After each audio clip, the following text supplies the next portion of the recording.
वबरकातुहू। औज़ु बिल्लाहि मिनश्शैतानिर रजीम। बिस्मिल्लाहिर रहमानिर रहीम। लिहाजा बच्चों, आज के इस वीडियो सेशन में मैं आपको आशारिया, क्या है आशारिया, जिसको इंग्लिश में कहा जाता है डेसिमल। तो यह आशारिया आपके इल्म रियाजी में बहुत ही इम्पॉर्टेंट और एक बहुत ही इंटरेस्टेड चैप्टर है। इसके बारे में हमको मालूमात हासिल करना हमारे लिए बहुत ही ज़रूरी है। तो बच्चों, मैं सबसे पहले इस आशारिया यानी डेसिमल के चंद अहम बुनियादी मालूमात आपको दूंगा। यानी आशारिया की अलामत क्या होती है और आशारियाई अदद किसको कहते हैं और उस आशारियाई अदद में पाए जाने वाले अज्जा कौन से हैं। इस तरह के चंद बुनियादी मालूमात मैं आपको देने की कोशिश करूँगा। आप बगौर समाअत फरमाएं। तो बच्चों, आइए सबसे पहले हम देखेंगे इस आशारिया की अलामत क्या होती है। तो बच्चों देखो, मैं यहाँ पर एक नुक्ता, ओके, तो इसको हम आम ज़बान में यानी उर्दू ज़बान में इसको हम कहते हैं नुक्ता। क्या कहते हैं? नुक्ता। ओके, तो ये रहा एक नुक्ता। जब हम इसको आदाद या हिंदुसों में इस्तेमाल करके जब इस नुक्ते को लिखते हैं तो वो नुक्ता बदलकर आशारिया बन जाता है। मिसाल के तौर पर इस नुक्ते को मैं इस्तेमाल करके आदाद में किस तरह से लिखना है दिखाऊंगा। मिसाल के तौर पर यह है 34, ओके, और यहाँ पर मैं डाला हूँ नुक्ता, यानी इसको मैं अब आशारिया कहता हूँ। क्या कहता हूँ? इसको आशारिया, यानी ये नुक्ता ही क्या है? आशारिया की अलामत है, सिंबल ऑफ डेसिमल है। ओके, उसके बाद यहाँ पर मैं एक हिंदसा लिखा हूँ। ओके, तो यहाँ पर देखिए 34 आशारिया 1, इसको पढ़ने का सही तरीका 34 आशारिया 1। यहाँ पर आशारिया क्यों पढ़ रहे हैं? क्योंकि ये आशारिया की अलामत है। इसको हम नुक्ता नहीं बोल सकते। ओके, जब इसको इस नुक्ते को जब आदाद में या हिंदुसों में इस्तेमाल करके जब लिखते हैं तो उसको हम नुक्ते के बजाय आशारिया कहते हैं या नुक्ते आशारिया भी कह सकते हैं। तो इसको पढ़ने का सही तरीका यही है कि 34 आशारिया 1। इसको पढ़ना कैसा है? 34 आशारिया 1। तो बच्चों, ये एक बन गया एक अशरी अदद। इसी अदद को हम कहते हैं एक अशरी अदद या आशारियाई अदद भी इसको कहा जाता है, या इसको हम आशारियाई कसर भी कहते हैं। ओके, तो इसको आशारियाई कसर या आशारियाई अदद भी इसको कहा जाता है। तो ये आशारियाई अदद या आशारियाई कसर किसको कहते हैं? इसका डेफिनेशन क्या है? तो बच्चों, ये आशारियाई अदद जो होता है वो दरअसल कसर लिखने का एक और तरीका होता है। क्या लिखने का? ये कसर लिखने का और एक तरीका है। ओके, तो आशारियाई अदद किसको कहते हैं? तो इसका और एक छोटा सा डेफिनेशन है यहाँ पर कि नुक्ता-ए आशारिया यानी अलामत आशारिया का इस्तेमाल करते हुए लिखे जाने वाले आदाद को आशारियाई आदाद कहते हैं। तो इसका डेफिनेशन हम इस तरह से भी बोल सकते हैं। ओके, तो ये रहा 34.1। तो बच्चों, इस अशरी अदद के अज्जा कौन से हैं? तो ये वेरी इंपॉर्टेंट है, अशरी अदद के अज्जा। तो बच्चों देखो यहाँ पर दरमियान में है नुक्ता-ए आशारिया यानी आशारिया की अलामत, तो इसको कहते ही हम क्या है? आशारिया। ओके, तो ये रहा आशारिया। और आशारिया अलामत के दाएं जानिब, कौन से जानिब? दाएं जानिब जो भी हिंद से जो भी आदाद होते हैं उसको हम कहते हैं आशारियाई हिस्सा। क्या कहते हैं? आशारियाई हिस्सा कहते हैं।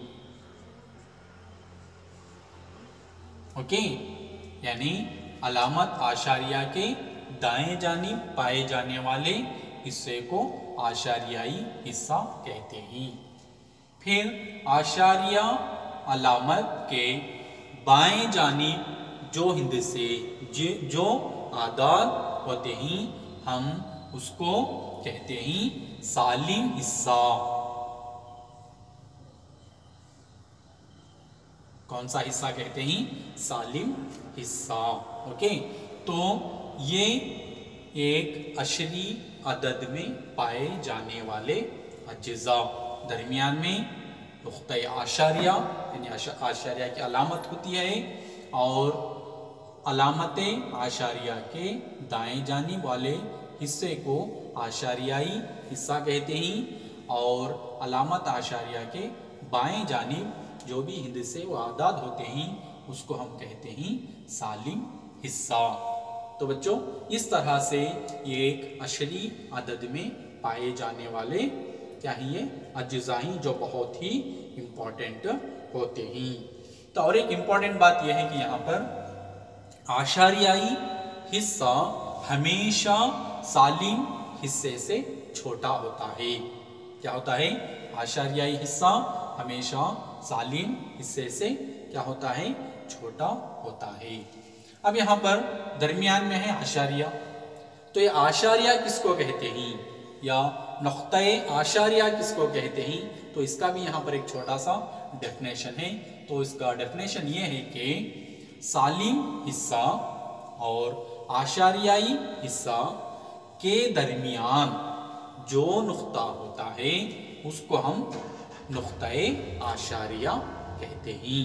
क्या कहते हैं? नुक्ता-ए आशारिया। ओके, तो बच्चों ये एक रहा अशरी अदद और उसके अज्जा के बारे में तफसीलन मालूमात। तो बच्चों मैं यहाँ पर और एक अशरी अदद लिखता हूँ। देखो यहाँ पर ये भी वही है 34 आशारिया।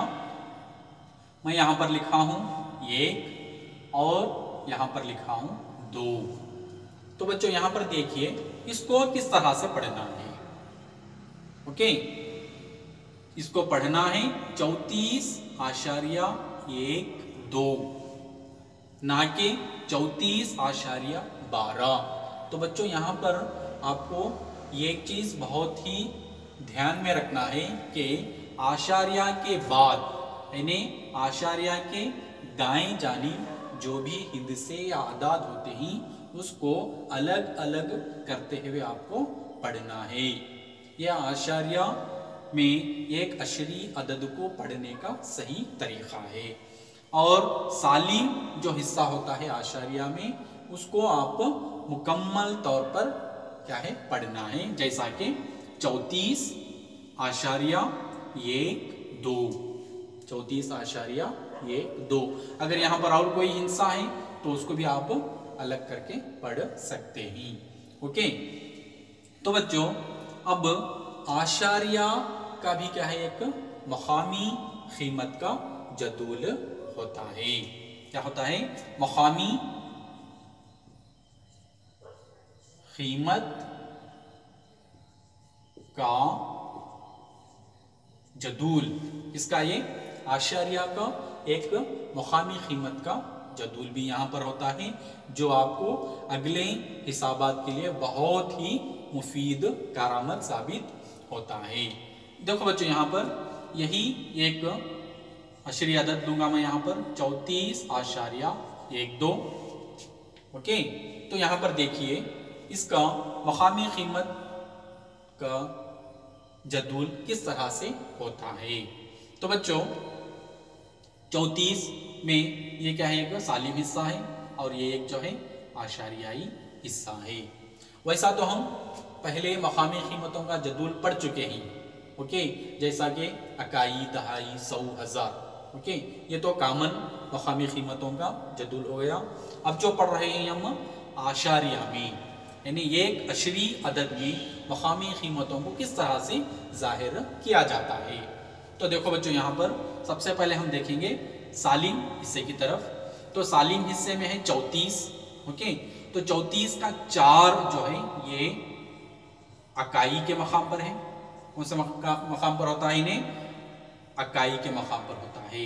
ओके, तो और जो 3 है ये दहाई के मकाम पर है।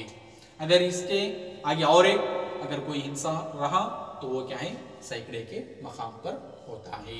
तो यहाँ पर 34 में 4 का मकाम है इकाई और 3 का मकाम है दहाई। ओके, अब देखें यहाँ पर आशारिया के दाएं जानिब पाया जाने वाला हिस्सा जो आशारियाई हिस्सा होता है, यहाँ पर इसकी मकामी कीमत किस तरह से होती है।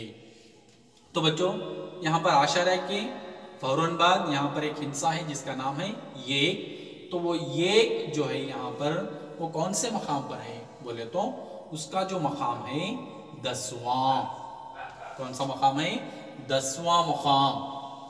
इसका जो मकाम है वो 10वां मकाम कहते हैं इसको, या नहीं तो इसको हम 1/10 इस तरह से भी बोल सकते हैं।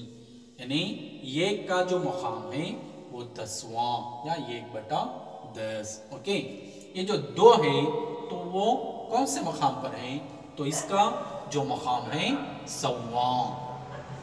कौन सा मकाम है? 100वां मकाम है।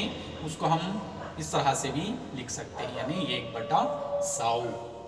ओके, तो बच्चों यहाँ पर देखिए आशारिया के अंदर यानी एक डेसिमल के अंदर मकामी कीमतें किस तरह से होते हैं। 34.12 होता है।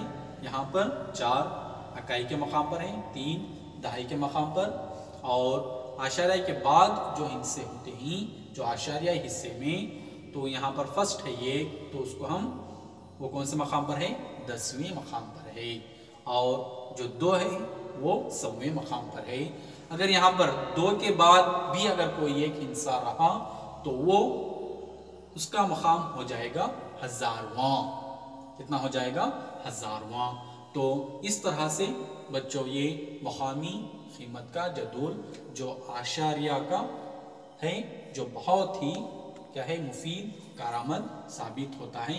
तो बच्चों ये रहे आशारिया यानी डेसिमल के चंद अहम बुनियादी मालूमात। इसको याद रखना आपके लिए बहुत ही मुफीद है ताकि आगे के हिसाबात के लिए आपको फ़ायदामंद साबित हो सके। ओके, शुक्रिया।